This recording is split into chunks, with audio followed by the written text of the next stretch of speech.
नाम पता है जो लोग वहाँ बैठ के दे रहे हैं? वेट तो नहीं दिया सर, पूछ रहा था सर, दे सकते हैं? नहीं, मैं अटेंडेंस शीट से चेक कर लूँगा। मैंने बता दिया सर। ठीक है, इंडिविजुअल एक्सरसाइज क्या करनी है आपको? कौन ऐसा है, कोई ऐसा जो यहाँ पे है बट टेस्ट नहीं दिया? तुम हो ना? तुमने टेस्ट नहीं दिया?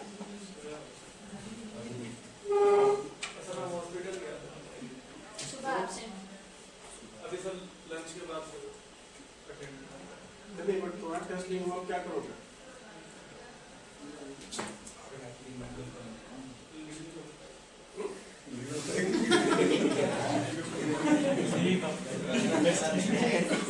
पता क्या? एक्चुअली ये ऐप में अप्लाई किया नहीं, बट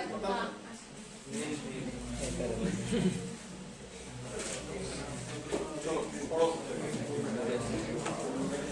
और रास्ता बताओ, कौन कौन है बिहार से यहाँ पर? ठीक है, मुंगेर से है कोई? मुंगेर बिहार में एक जगह है मुंगेर। कहाँ से हो तुम? तुम्हारा? तुम लोग?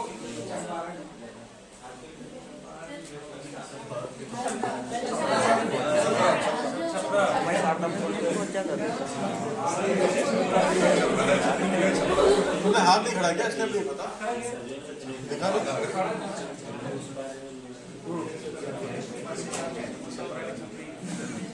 तुम भी बिहार से हो ना? तो कहाँ से?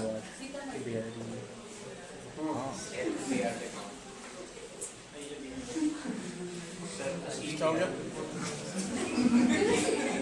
बुखार आ गया फिर? चेक करा। इधर आओ, चेक करें तुम्हारा दोनों। आओ आओ, दोनों उठाओ, दोनों आओ, दोनों आओ आओ। आगे की सीटें खाली रहते हैं।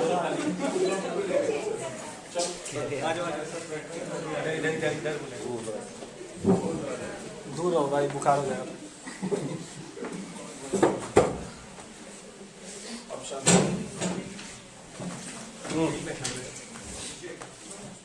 पढ़ो और उसके बारे में बताओ।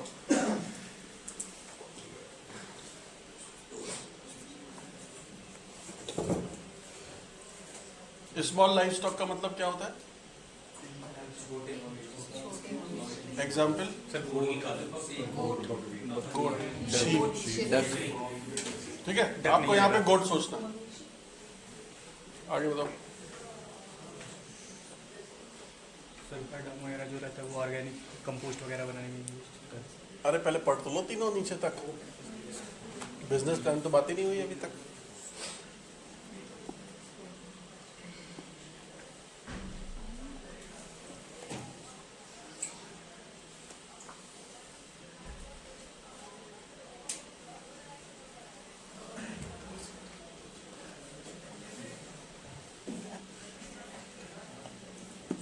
तो नींद पूरी हो गई आज? अरे तुमसे ही पूछ रहा हूँ।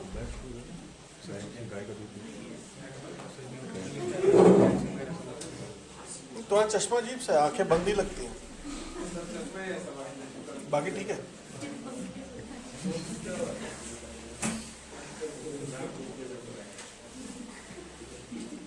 बताओ क्या सोच सकते हो इसमें, वो बताओ। बकरी के साथ अगर करना है, गाय का दूध, घी, बकरी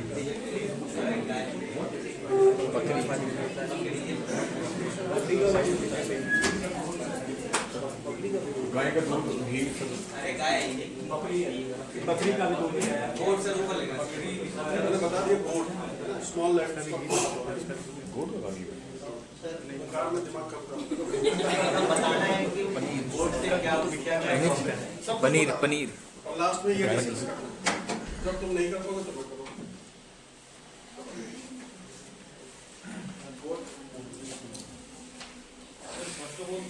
जो है वो इंटीग्रेटेड फार्मिंग है, क्या है इंटीग्रेटेड। अच्छा, ये ऊपर गोट रहेगा और उसके नीचे हैंड रहेगा और कोई कॉक रहेगा। नहीं, हम अभी ऐसा नहीं कर रहे, हम सिर्फ अभी गोट की बात कर रहे हैं। ये सब तो पता नहीं होगा, तो मैं देखा ऐसा तुम बोल रहे हो। सर गोट मिल्क से न्यूट्रिशनल ड्रिंक बना देंगे जो फ्लेवर्ड आता है, डिफरेंट फ्लेवर, जैसे इलायची फ्लेवर। सर उससे वो प्रोटीन देखो क्या बात, देखो पहले प्रोडक्शन पे नहीं जाना, अच्छा पहले ये बात करो शुरू से इनपुट, वहाँ से बात करो कहाँ से आएगा, क्या दाम पर आएगा, तो तुम क्या करोगे, इसको स्केलेबल कैसे बनाओगे, जो हमने बातें सोची है ना अभी तक उस बारे में बताओ। कौन सी ब्रीड के बारे में सोच रहे हो? Let us assume this is Bihar, तो बिहार में कौन सी ब्रीड सोच रहे हो, उस ब्रीड का ही क्यों, ठीक है। और उसके बाद उसका कुछ बिजनेस साइकिल होगा, कुछ इनपुट का कॉस्ट होगा, कुछ आउटपुट का सेल्स होगा, बीच में अगर करेगा तो कौन करेगा, और फिर उसके बाद फायदा है, तभी तो होगा ये बिजनेस। कैसे करोगे बताओ? पहले तो उनको लाने की पैसे खर्चे वो हो गया, दूसरा होगा कहाँ से लाओगे? तो ऐसा कुछ सोचना है जहाँ पर हम जल्दी और एक्सपैंड भी करें। जो बोट खरीदेंगे सर, वो एवरेज अगर हम लोग बिहार में सर ब्लैक बंगाल कोई गेहूँ की वहाँ टेम्परेचर सह लेता है, एवरेज उसका बच्चे का पाया जाता है 2000 से लेकर 2200 रुपये। तो अगर हमको कमर्शियली अगर बड़ा करना है तो पहले तो हम अप्रोक्सीमेटली 200 लेके चलेंगे, 200 गोट के लिए एक फार्म, तो उसके लिए पहले जो अपना इंफ्रास्ट्रक्चर है वो अपना बिल्ड करेंगे। दूसरा है कि अगर 200 गोट हमको लेना है तो सिर्फ ये नहीं कि इसमें हम बच्चा उठा के ले आए 200, अगर कमर्शियली इसको बड़ा करना है तो ये अप्रोक्सीमेटली 5 से 6 महीने में बड़ा हो जाता है। तो एक तो सीजन हम देखेंगे कि अगर कमर्शियली हमको बना तो ऐसा सीजन में स्टार्ट करेंगे जिस सीजन में बिक रही हो बकरी। तो अगर हम बड़ा गोट सर खरीद के लाते हैं 3500 रुपया में, तो एवरेज मीट होता है सर एक, ये भूल रहे हो फैमिली इनकम किसका, जिसके पास गोट है। उसके पास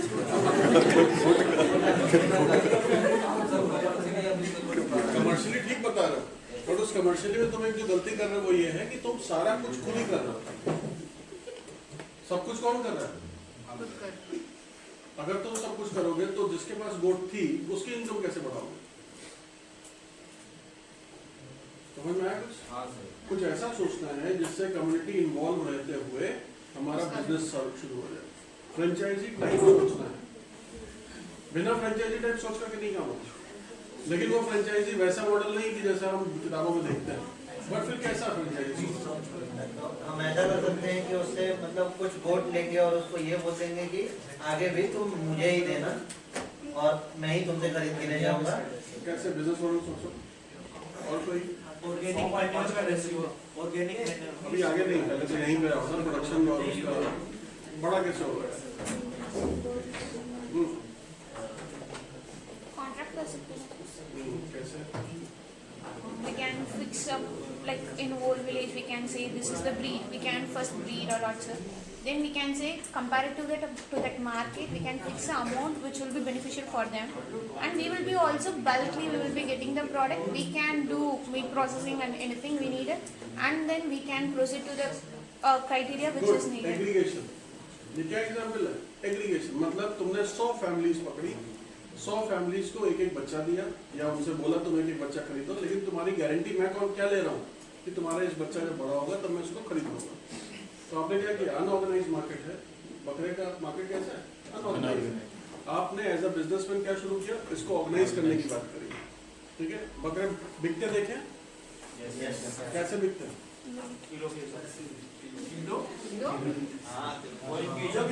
कटने के बाद नहीं, कटने के पहले कैसे बिकता है?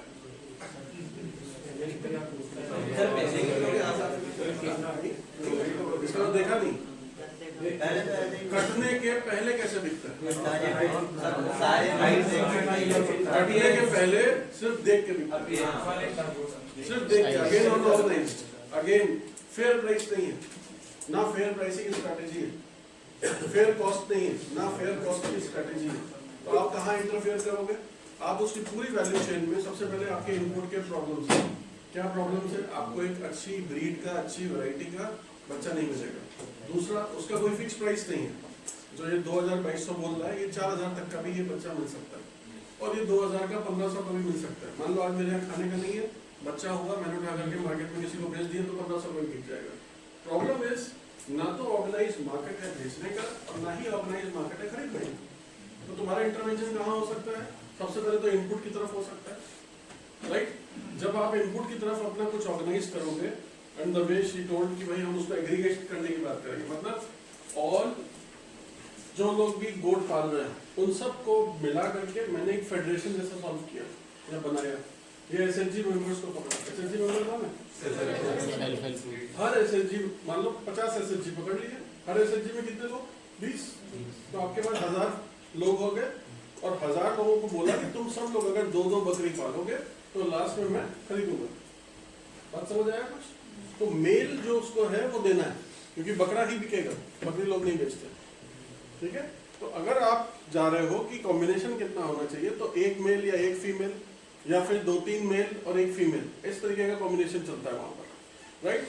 ये एक कॉम्बिनेशन आप एक फैमिली के पास पहले लेके जाओगे कि तुम यहाँ से खरीदो, यहाँ पे ये ब्रीड होगा, यहाँ तुम खरीदोगे। अब जब ये बड़े होंगे तब मैं तुमसे 1-1 या 2-2 लेके जाऊंगा। At what price?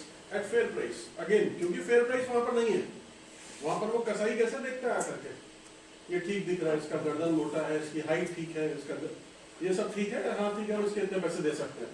बट इसके अलावा कोई तरीका नहीं है।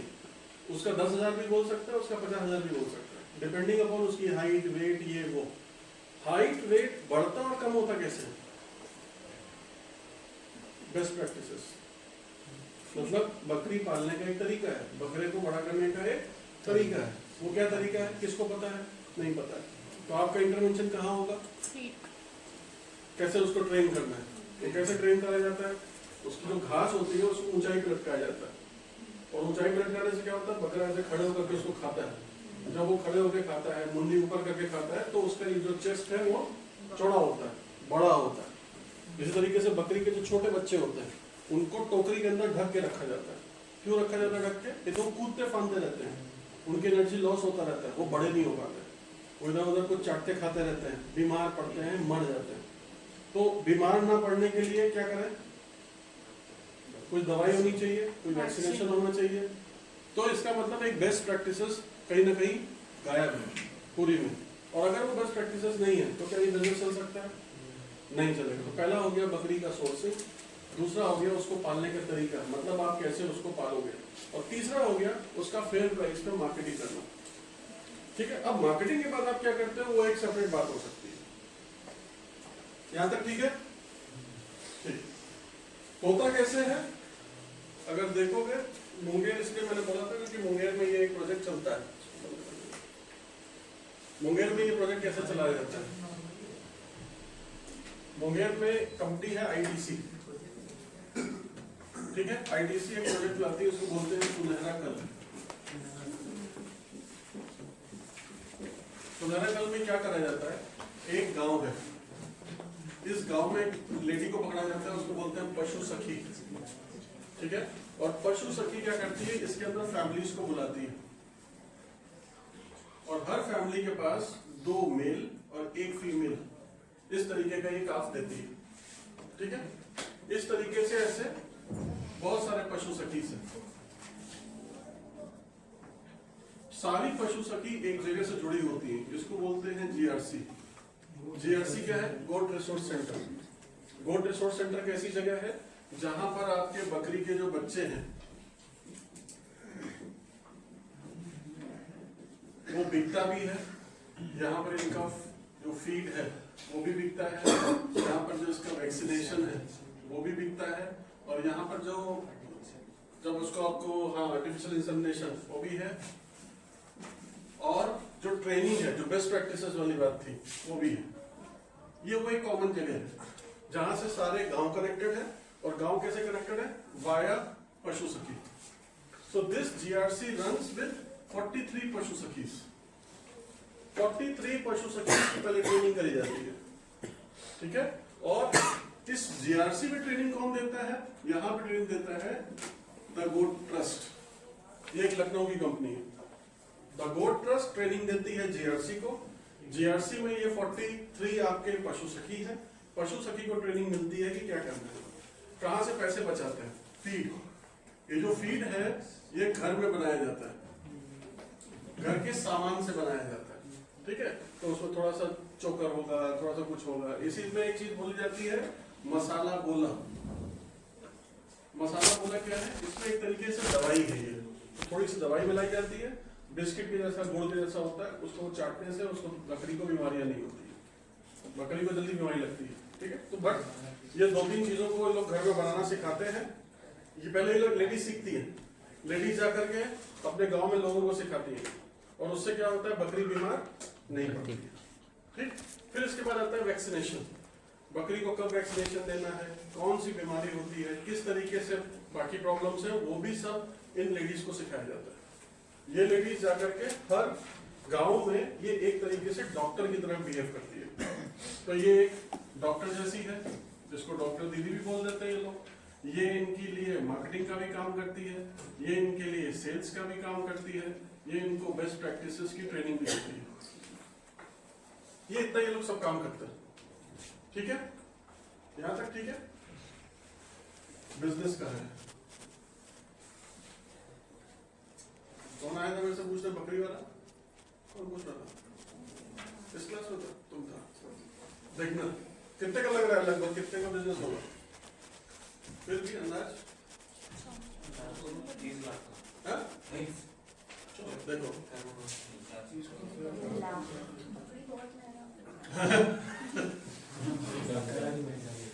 देखो जब इनपुट की बात करेंगे,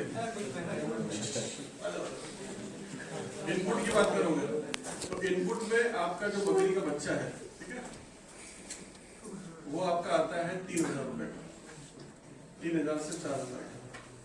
हम लोग मान के चलते हैं, चलो 3000 का बच्चा मिल गया, ठीक है। इसमें 2 मेल लेना है और 1 फीमेल लेना है। फीमेल जो आता है वो थोड़ा कम का आता है। तो 6 और 2 कितने हो गए? 8000 हो गए, ठीक है। इसकी जो वैक्सीनेशन की कॉस्ट है लगभग 110 रुपए 120 रुपए के आसपास है पर बकरी। तो वैक्सीनेशन की कॉस्ट आप मान लेते हैं 150 रुपए।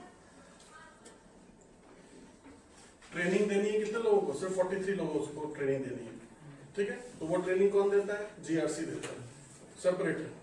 सिर्फ अगर एक हाउस होल्ड की बात करोगे तो उसको लगभग ये पैसे खर्च करने हैं, थोड़ा बहुत और खर्चा वर्चा मान लो, कुल मिला के उसको 9000 रुपए के अंदर अंदर सब हो जाता है।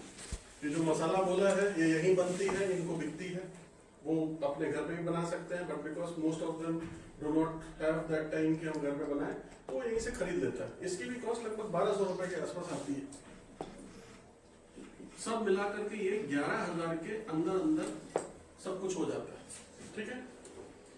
ध्यान देने वाली बात क्या है यहाँ पर, ये जो बकरी बकरा है ये 1 साल में 2 बच्चे देते हैं। कब? 6-6 महीने में 2 बार, मतलब साल भर में जो इनकी साइकिल है वो 2 बार होगी, 4। ये इनसे अलग है। तो देखो साइकिल क्या बनी, साइकिल आपकी ये बनी कि ये जो एक मेल था ये फर्स्ट बिक जाएगा। कब? 9 महीने के अंदर अंदर। और तो 9 महीने के अंदर अंदर ये वाला बकरा बिक जाता है, ठीक है। और ये बकरा जो बिकता है वो लगभग 20,000 रुपए के आसपास बिकता है, ठीक है। साल का एंड होते होते जो ये एक बच्चा हुआ, इसमें अगर हम ऐसा भी लेते हैं कि एक मेल और एक फीमेल है, तो भी इसमें एक और बिकने के लिए तैयार हो जाता है, लेकिन क्योंकि वो थोड़ा छोटा है तो वो 15,000 का आता है। सारे बच्चे अगर ये नहीं रखता 1 साल के बाद, 1 साल का एंड होते होते क्या होगा, इसमें से एक चला गया होगा, एक मेल फीमेल यहाँ बचा होगा, और यहाँ पे भी 4 बच्चों में से कम 2 बचे होंगे। तो कितने हो गए टोटल? 4। 18वें महीने के एंड में, 18 मंथ्स के एंड में आपके पास 2 बच्चे भी होंगे, 4 बकरियां बकरे भी होंगे। अगर 2 मेल और 2 फीमेल है तो फिर तैयार है बिकने के लिए। तो आपकी बार अगर 2 मेल फिर बेच देते हो तो 20-20 हजार के हिसाब से 40,000 की ये इनकम, और अगर बच्चे देते हो तो बच्चे आपके कितने के बिक रहे थे? 3-3 हजार के, तो 6,000 रुपए इसके मिलते हैं। 1.5 साल की साइकिल के बाद क्या इनकम हो रही है एक फैमिली की? एक फैमिली की इनकम है 35 प्लस 40 75 प्लस 6 81 को 1.5 साल में, और इसके बाद ये मल्टीप्लीकेशन डबल में है। अगर आप रखना चाहो उन बच्चों की डबल में, तो 1.5 साल में साइकिल एक बार बन जाती है, इसके बाद हर बार आपको लगभग 1 लाख रुपए की कमाई होती जाएगी। ये समझ में आया? फर्स्ट 1.5 साल में 85, उसके बाद हर 6 महीने में आपको उसका रिपीट होता रहता है 50-50 हजार। तो 1.5 साल के बाद हर एक साल में लगभग आपको 1 लाख रुपए की इनकम।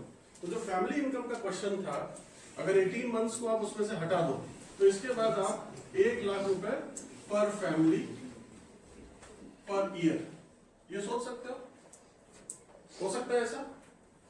43 आपकी पशु सखी है यहाँ पर, हर पशु सखी के पास 20 फैमिलीज हैं, तो कितने हो गए? 1980 860 फैमिलीज हो गए। और 860 फैमिलीज क्या कर रहे हैं? 1 लाख रुपए पर फैमिली, कितने हो गए?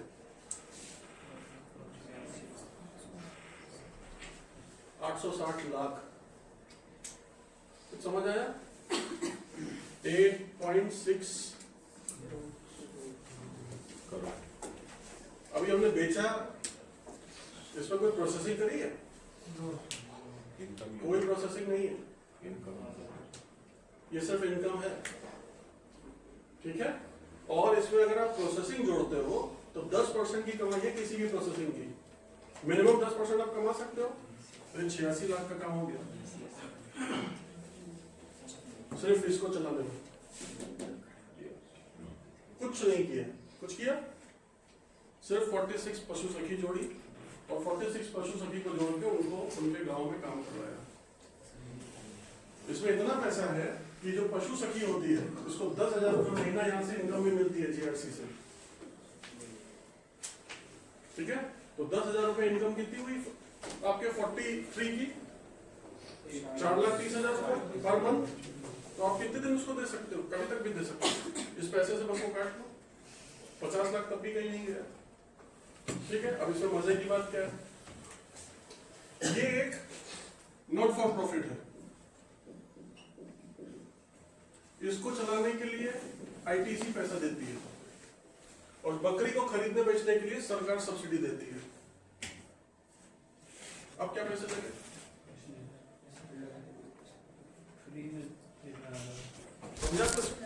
तुम्हें क्या करना है? प्रोसेसिंग। सर अगर 7.5 लाख में बकरी खरीदी तो कितनी आएगी?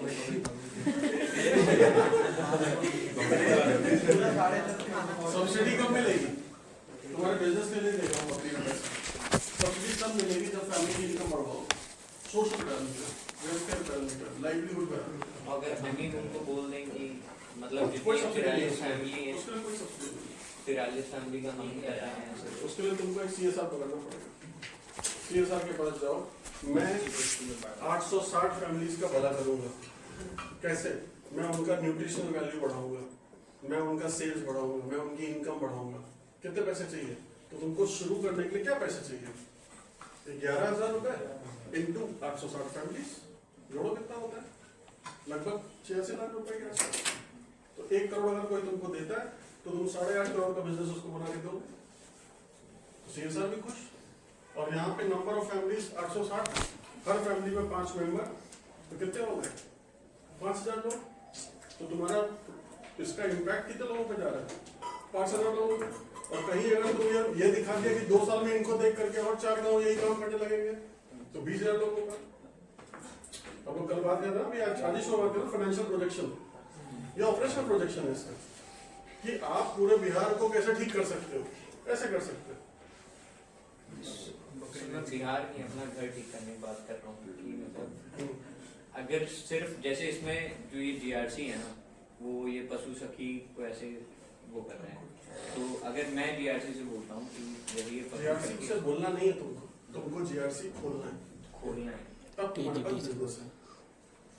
तुम्हारे लिए बिजनेस अगर तुम ऐसा एंटरप्रेन्योर सोचोगे, आईटीसी डायरेक्ट हम लोगों को नहीं दे सकते। क्यों दे? आईटीसी अपने सीएसआर के अंदर हम ही सिर्फ रेवेन्यू जनरेट आईटीसी बिना जीआरसी के कुछ नहीं। कैसे होगा? जीआरसी खुलेगा। जीआरसी कैसे खुलेगा? जीआरसी ऐसे खुलेगा कि उस एरिया में अगर तुम इन एसएचजीज को जानते हो, ये जो पशु सखी है ये कहाँ है, ये उस एसएचजी की हेड है, तो तो हर एरिया में आजकल SHGs है। अगर तुमने 100 SHG को प्रेजेंटेशन ये दिया कि भाई बकरी पालने से फायदा है, 20 SHG तुमको ठीक चाहिए तो अच्छे हो, उसकी 20 लेडीज को बुला करके सिखा दिया अपना टाटा मोटर्स से टेक्निकल ट्रेनिंग लेकर के, वो सीख गए, उसके बाद नीचे काम शुरू कराया, जो उन्होंने बनाया उसको मार्केट में सही सेलिंग कराया, उसका ब्रीडिंग सही होनी चाहिए, बीमार नहीं पड़ना चाहिए, बिकना सही से चाहिए, उसको देख के अपने आप मल्टीप्लाई करें। सर ये लेकिन बड़ा दिक्कत वाला है सर, बकरियां जो अबे है दिक्कत नहीं होगी तो फिर क्लास में क्यों? सर बच्चे बहुत ज्यादा मर रहे हैं। नहीं ऐसा नहीं है, बहुत ज्यादा नहीं। नहीं नहीं अरे कितने का लॉस ले लोगे यार, इस पे 50% बढ़ जाएगा। मुर्गी देखी कैसे मरती है, मर जाएगा उससे जब कुछ लग रहा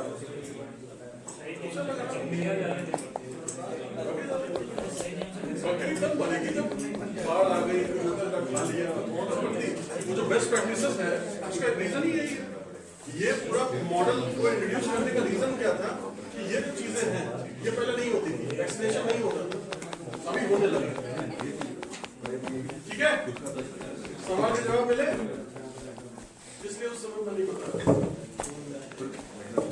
चलो बिना किसी सिस्टम के भी गाँव में बहुत लोग ऐसे ही पाल के बेच के वो उनकी बड़े पैमाने पे मतलब कर रहे हैं। अगर थोड़ा बड़े पे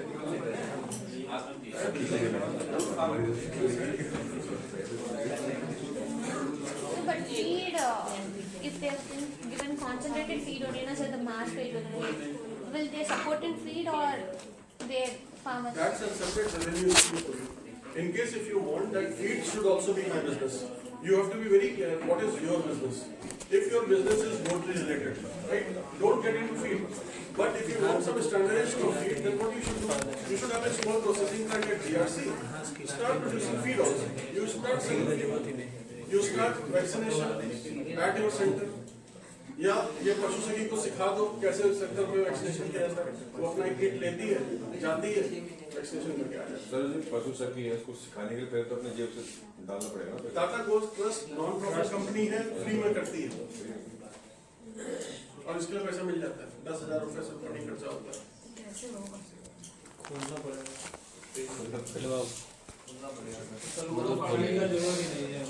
बकरी नहीं खाता नहीं तब बीमार पड़ती है, यही दिक्कत ये इसमें टेक्निकल अगर असिस्टेंस हटा दोगे ये इतना नहीं चलेगा, क्योंकि ये जो बकरी नॉर्मल बकरी है वो 10,000 का बकरा नहीं बिकेगा, लेकिन अच्छा जो बकरा होगा वो ही इतने का बिकेगा, तभी इसमें काम है, अदरवाइज यही तो है पशु सखी। पशु सखी मिल गई।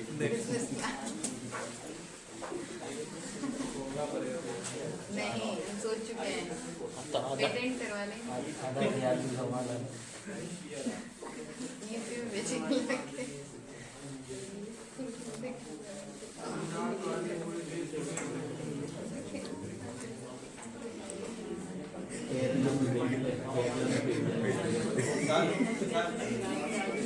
चलता है उधर केरला में आउटसाइड दिखते हैं। तमिलनाडु में मटन चलता है, क्या तमिलनाडु में एडवांस में देते हैं, वो बंदे तेरे हाथ से उठा के लेते हैं। उधर उन लोगों का बड़ा सी अच्छा है,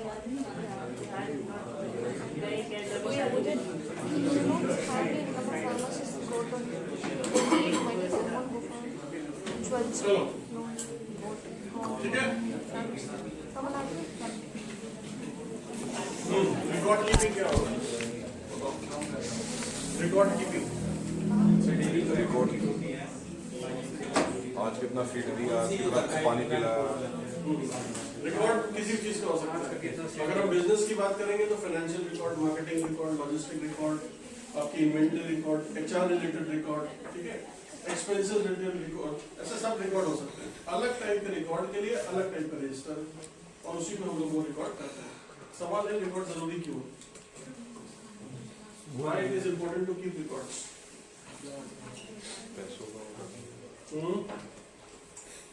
Keep a track of data for future reference. Future में क्या करोगे? मनी to increase the उसके बेसिस प्रेडिक्ट करना है कि आगे प्रेडिक्शन बस उसी बात प्रिडिक्शन। अगर if you want to analyse some data, ठीक है, so what kind of records are required to analyse data?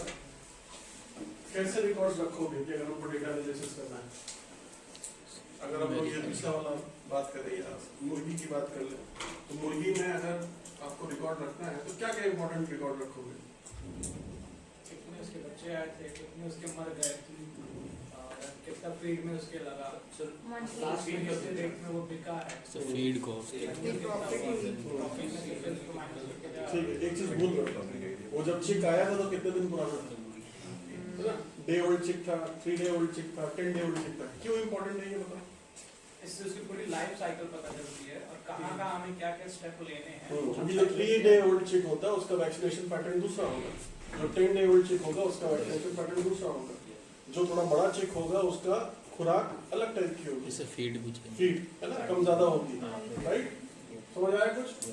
इसका मतलब डेटा जो है वो आप जब किसी चीज में रखते हो तो दो काम करता है। पहला काम करता है आप जो अनऑर्गेनाइज तरीके से काम कर रहे हो उसको ऑर्गेनाइज करता है, और दूसरा काम करता है जिस ऑर्गेनाइज को एनालाइज भी करता है। तो पहला काम क्या किया? ऑर्गेनाइज, और दूसरा काम क्या किया? एनालाइज। अच्छा, अगर मैं तुमको 2 डेटा दूं, ठीक है, एक डेटा बोलता है कि दोनों में नंबर ऑफ मुर्गीज बराबर है, ठीक है, एक डेटा कहता है कि तुम्हारा लास्ट 6 महीने में जो तुमने मुर्गी ने जो दाना खाया या जो फीड उसने कंज्यूम किया वो ज्यादा था, और अभी जो फीड कंज्यूम किया वो कम था। इस डेटा से आपको क्या पता लगता है? If number of chicken is equal, उसका वो अलग अलग स्टेज पे हैं, कुछ छोटी हैं जो कम कंज्यूम कर रही हैं, और कुछ ज़्यादा वेट की हैं या उसका एज थोड़ा ज़्यादा है वो ज़्यादा फीड कंज्यूम कर रही हैं। इसका क्या मतलब है? इसका मतलब जितने लायक हो गई हैं उनको बेच तो इससे ये बात पता लगती है कि अगर वो कंज्यूम नहीं कर रही उतना फीड, इसका मतलब कुछ मुर्गी कैसी है? छोटी होगी। और पहले वाले में क्या पता लगता है? शायद आपने ज्यादा दिन रख लिया क्योंकि वो ज्यादा खा रहे हैं, ठीक है। और क्या पता लगता है? फीड की क्वालिटी पता लगता है कुछ, बीमार भी तो बीमार है। हाँ, ये भी पता लगता है कि हो सकता है कुछ आपकी मुर्गियाँ क्या हो, बीमार है, वेट कम हो। अगर इसी डेटा में मैं ये भी ऐड करूँ कि एवरेज वेट क्या था एक चिकन का at the time when we have sold it, और दूसरे वाले में भी, तब आपको क्या पता लगेगा? तब ज्यादा बेटर इन्फॉर्मेशन मिलेगी, है ना? क्योंकि आपको पता लगेगा बीमार थे, नहीं थे, उनका कितना दिन पुराने थे, कैसे बिके। इसी में अगर मैं प्राइस आपको बता दूं, मार्केट का प्राइस दोनों टाइम पर क्या था, तो और ज्यादा इन्फॉर्मेशन मिलेगी। इसका मतलब जितना ज्यादा डेटा होगा उतने ज्यादा तरीके से आप एनालाइज कर पाओगे, राइट? लेकिन कहाँ हम लोग प्रॉब्लम कहाँ फेस करते हैं? कितने जनरल स्टोर देखोगे वहां पे वो कोई रिकॉर्ड नहीं रखता। किसान को देखा कभी रिकॉर्ड रखते हुए? तो वो क्या करता है? अनऑर्गेनाइज्ड है। क्या उसको ऑर्गेनाइज किया जा सकता है?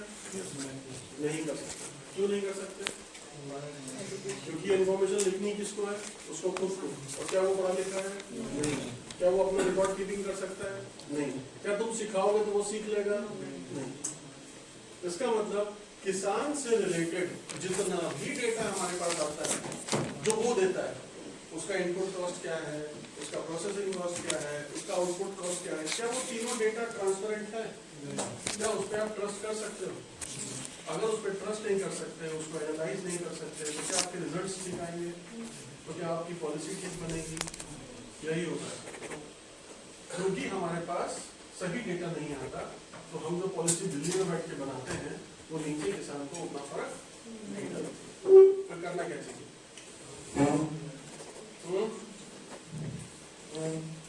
तो क्या करना चाहिए? पॉलिसी तो बनानी है हर 2-4 साल बाद, फिर करते हैं हम लोग। तो हम लोग इनपुट सप्लाईज का डेटा कहाँ से लेते हैं? प्राइवेट कंपनी से। आउटपुट सेल्स का डेटा कहाँ से लेते हैं? एमएसपी से, सरकार से, प्राइवेट कंपनी से। और बीच का अंदाज कैसे लगाते हैं? इन दोनों को माइनस करते हैं। क्या ये ठीक है तरीका? नहीं, लेकिन ये बेस्ट तरीका अवेलेबल है। इसके अलावा कोई तरीका अवेलेबल नहीं। ठीक है, एक बात जो अपॉर्चुनिटी कॉस्ट वाली बात करी थी इस क्लास में, नहीं। अपॉर्चुनिटी कॉस्ट का क्या मतलब होता है? मान लिया आपने एमबीए किया 7 लाख रुपए का, ठीक है, 2 साल बाद मैं आपसे बोलूँगा कितने की जॉब चाहिए, तो आप कहोगे 7 लाख मेरा लगा है, 7 लाख की जॉब चाहिए, ऐसी सोचोगे? क्या आपके 7 लाख लगे? कितना लगे? कैसे?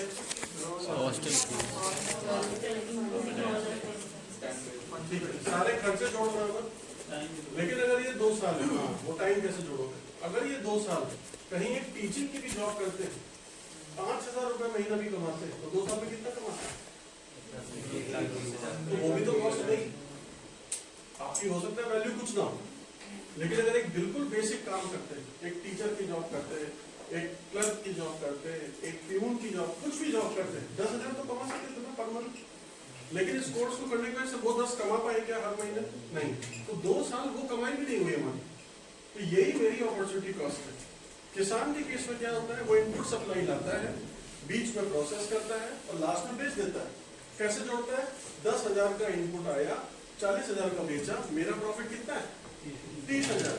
लेकिन इस प्रॉफिट में उसके 3 महीने उसकी बीवी ने काम किया, 3 महीने उसने खुद काम किया और 3 महीने उसके बेटे ने काम किया। अगर पर डे की मजदूरी 300 रुपए की जोड़ते हैं तो पर डे उन्होंने कितने पैसे लगाए? 900। और 90 दिन में 81,000। समझ में आया? तो अगर उसने 81,000 लगाए और 10,000 का इनपुट खरीदा तो 91 और बेचा कितने का? 40 का। तो कितने बचे? माइनस में है। माइनस में है। अब एक सोच के देखो, उस किसान की सांप के काटने से मौत हो गई, क्या करेगा? कैसे उसको कुशन मिलेगा?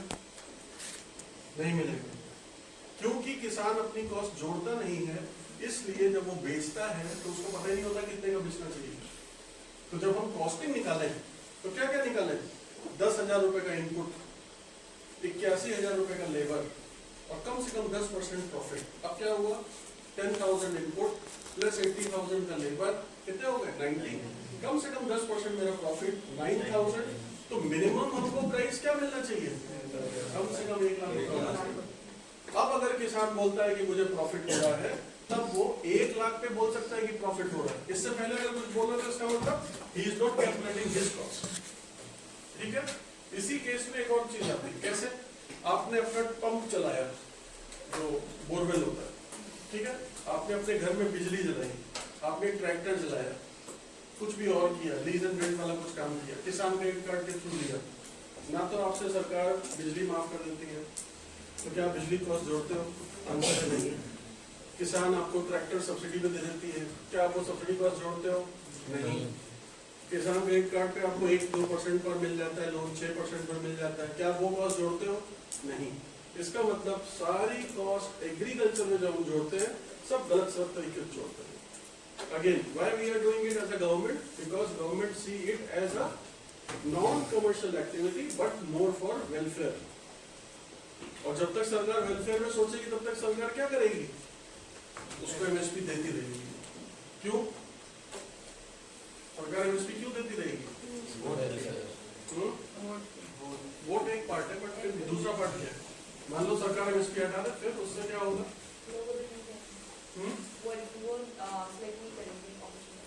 और मिनिमम जो किसान जो फार्मर को मिल रहा है वो भी नहीं मिलेगा। जो फार्मर को मिल रहा है वो भी नहीं मिलेगा। क्यों नहीं मिलेगा? इन्फ्लेशन बढ़ जाएगा। बड़ा जो डीलर है वो क्या करेगा? कम रेट बोलेगा, खरीदेगा नहीं। वो बोलेगा कि मैं तुमको अगर अपना सामान बेचना है तो मैं इतने पे भी नहीं लूंगा, मैं तुमको सिर्फ 1,000 रुपए बोला दूंगा। सरकार दे रही है 2,000। तो सरकार क्या करती है? देखो, सरकार ने अपनी पॉलिसी के थ्रू, एमएसपी के थ्रू क्या किया? इंश्योर किया कि अगर मार्केट में, जैसे उसने बोला 1820 का इस बार है, 1820 फॉर वीट, अगर 1820 का प्राइस निकाल दिया तो कोई भी उसको 1820 से कम देगा, क्या वो बेचेगा? नहीं बेचेगा। वो क्या कहेगा? यार 1,800 रुपए तो सरकार दे रही है, हम उसी पास जाएंगे, भले ही उसको कितनी प्रॉब्लम्स हो, लेकिन वो सरकार के पास जाएगा। तो सरकार ने क्या किया? अब बेंचमार्किंग कर दी प्राइस की। ठीक है। क्या चिकन में, फिश में, गोट में, हॉर्टिकल्चर प्रोडक्ट्स में ऐसा कोई प्राइसिंग है? और जहां ये प्राइसिंग नहीं है वहां तुम्हारी अपॉर्चुनिटी है, क्योंकि मार्केट में प्राइस डिसाइड कौन कर रहा है? Private players. और प्राइवेट प्लेयर कैसे डिसाइड करते हैं? कार्टेल बना के। तो अगर वो कार्टेल बना करके डिसाइड कर रहे हैं और यहाँ फार्मर्स का कोई कार्टेल नहीं बना है जो डिसाइड करे कि मुझे किसे बेचना है, देयर इज एन अपॉर्चुनिटी इस पूरी वैल्यू चेन में।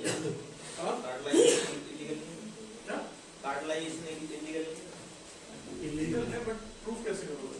ये तो मैं क्लास में बता रहा हूँ, प्रूफ कैसे करो? पेपर्स में कैसे देखोगे? है ना? नहीं करते। तो तो रिकॉर्ड कीपिंग और अकाउंटिंग यही है, उसका इंपॉर्टेंस समझ में आया, स्कोप समझ में आया, किस किस टाइप के रिकॉर्ड्स होते हैं वो भी समझा दिया। पढ़ो। हो सके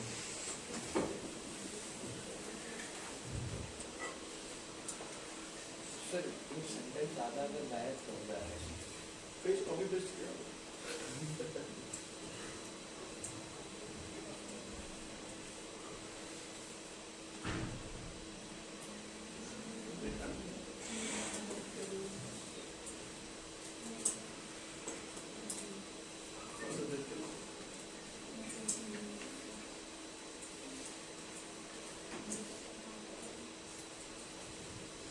ठीक है, पहला सेंटेंस गड़बड़ है, भेजूंगा।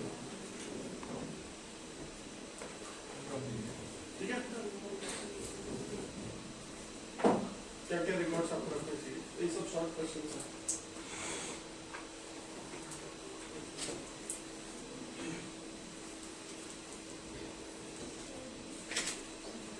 कोई ऐसा तो नहीं पता? ठीक है, क्यों इम्पोर्टेंस है? वही सब जो बताया है। ठीक,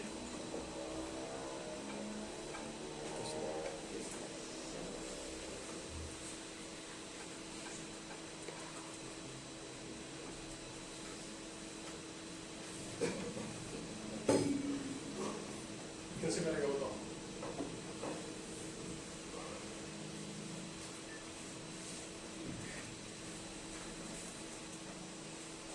क्या क्या हेड्स, क्या क्या उसमें डेटा उसके पास होना चाहिए? Supply and production means what it denotes. Poultry case में what is That supply? is like supply of raw materials or production of chicken, or I'm asking about eggs. Or Whatever you assume, if you are saying broiler, तो broiler सोचो, layer. layers तो let us have layers. कितने chicks आए, कितने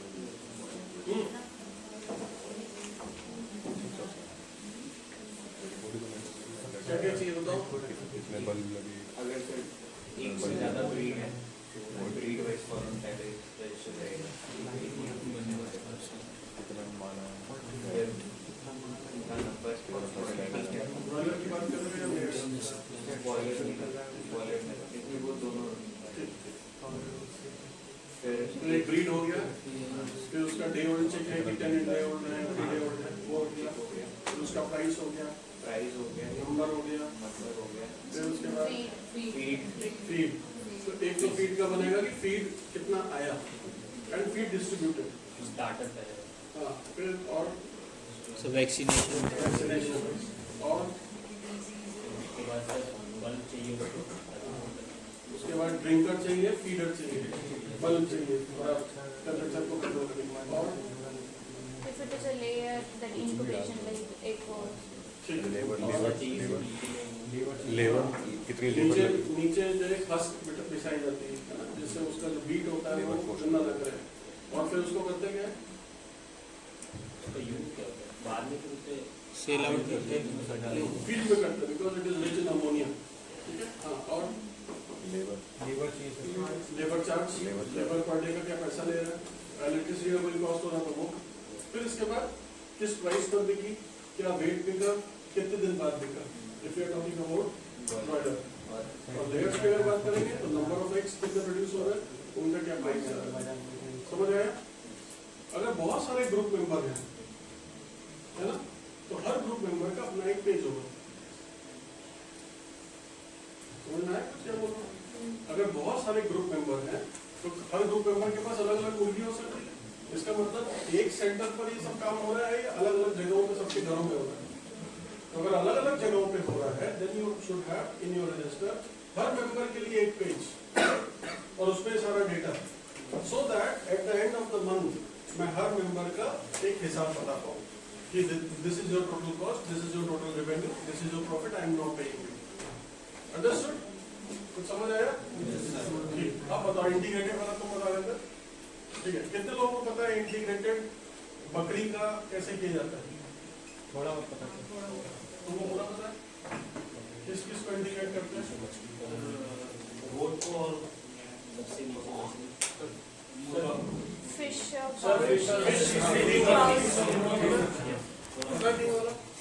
सबसे नीचे बीच में हम लोग क्वालिटी रख सकते हैं और उसके ऊपर हम लोग बोट रखते हैं। तो 3 लेयर में है, नीचे फिश है, पॉन्ड है, उसके ऊपर आपके मुर्गी आती है, मुर्गी का जो बीट है वो उसके लिए खाना है, ठीक है, और उसके भी ऊपर क्या जाता है? बकरी जाती है।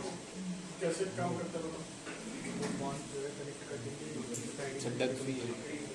डक भी ऐड कर देते हैं। काम कैसे करता हूँ? इंटीग्रेटेड है तो उसके बाद किसको पता है?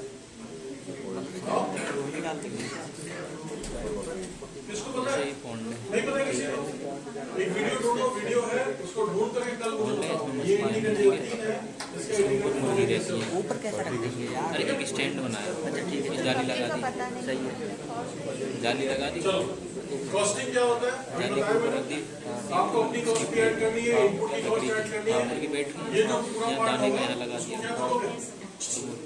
जब मैं पूछ रहा हूँ तो बताया, मैं बोल रहा हूँ बता रहा।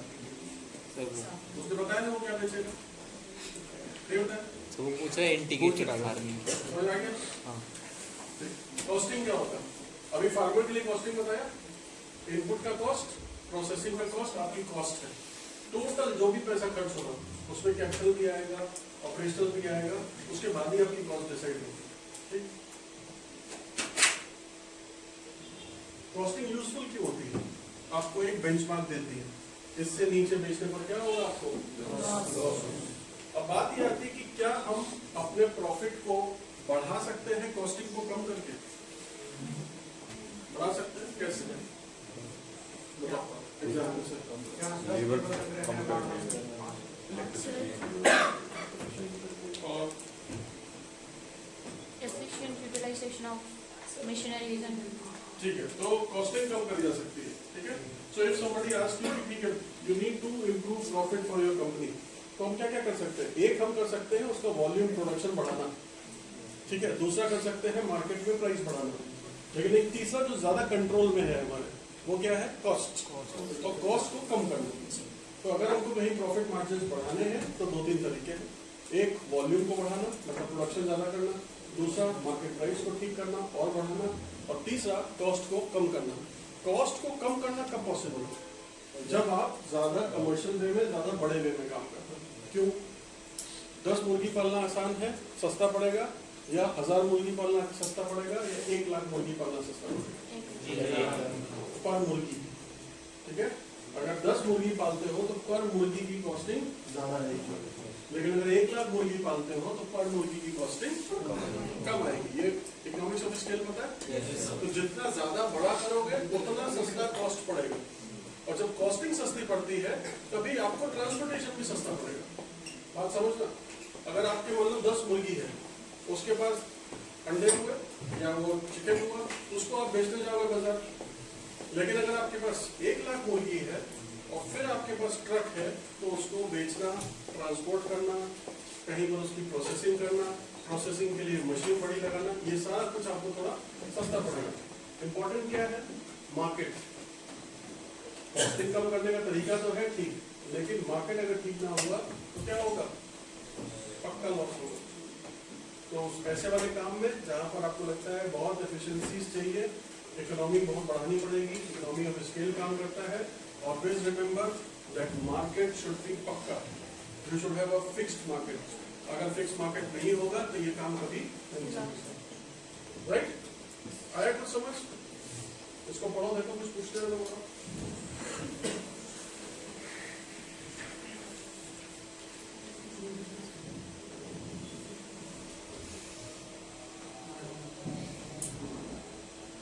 ठीक है,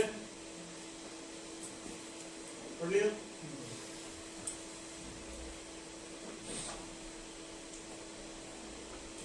इसका short question, why we do costing, why costing is important, the scope of costing, give some example, give some numerical data, ऐसा कुछ question.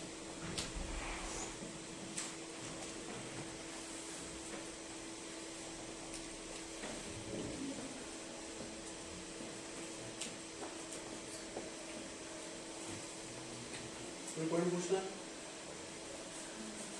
Value of the value of the last वाला point, give value of stock या goods in the organisation. हमारे पास कुछ भी सामान पड़ा है, बेकार है, हमें पता ही नहीं लगता। जैसे जनरल स्टोर्स में जाओ तो जनरल स्टोर में क्या चीज कितनी पुरानी पड़ी हुई है पता लगता है, लेकिन अगर रिलायंस सुपरमार्केट में चले जाओ तो वो बारकोड देख के बता देता है कितना पुराना है। ठीक है, उसके पास एक लेजर अकाउंट होता है, वो बोलता है कि ये सामान 26 जनवरी को आया था और दोबारा 27 जनवरी आ गई नेक्स्ट ईयर की, तो ये भी बिका नहीं रखा होगा अंदर। लेकिन क्या किसान को अनऑर्गेनाइज सेक्टर में किसी को ये सब इन्फॉर्मेशन है क्या? नहीं है। तो वो अपना एक्सपायरी भी बेचता रहता है, बेकार सामान भी बेचता रहता है, कहाँ पड़ा है उसको वो भी नहीं पता होता। अगर आपको पता हो तो क्या करोगे? पहले पुराना सामान बेचोगे और फिर नया वाला बेचोगे। आपकी इन्वेंट्री को कैसे घुमाओगे? जो ज्यादा पुराना है वो पहले निकालो, तो जो एक्सपायर हो जाएगा। तो अगर हम लोग डीमार्ट जाते हैं, रिलायंस फ्रेश जाते हैं, तो वो क्या करता है, जो आपको सामान मिल रहा है आज की डेट में, अगर आप फरवरी में हो तो दिसंबर में मैन्युफैक्चरिंग होगी उसकी, लेकिन क्या उसके पास फरवरी का सामान पड़ा नहीं होगा? होगा। कहाँ होगा? स्टॉक में। जब ये दिसंबर वाला बिक जाएगा तब वो जनवरी वाला लगाएगा, तब तक मार्च आ जाएगी, फिर वो नया ऑर्डर कर देगा। तो ये जो इन्वेंट्री का मैनेजमेंट है, बिना रिकॉर्ड के, बिना कॉस्टिंग के आपको पता नहीं लगेगा। कॉस्ट यहाँ और कहाँ आ जाती है? आपको पुराना सामान निकालने के लिए मान लो बोलते हो कि अच्छा ठीक है ऐसा करते हैं 2 पे 1 फ्री, तो 2 पे 1 फ्री करना है या 1 पे 1 फ्री करना है, कैसे पता लगेगा बिना कॉस्टिंग के? उसको निकालने के लिए अगर वो एक्सपायरी हो गया तब तो बिकेगा ही नहीं। कितना हम उस पर लॉस ले सकते हैं, ये किस पे डिपेंड करता है, कितना इस पर प्रॉफिट आ चुका, तो कॉस्टिंग फिर वहां पर भी आएगी। रेवेन्यू का डेटा चाहिए होगा, बिना उसके फिर वो नहीं होगा, राइट?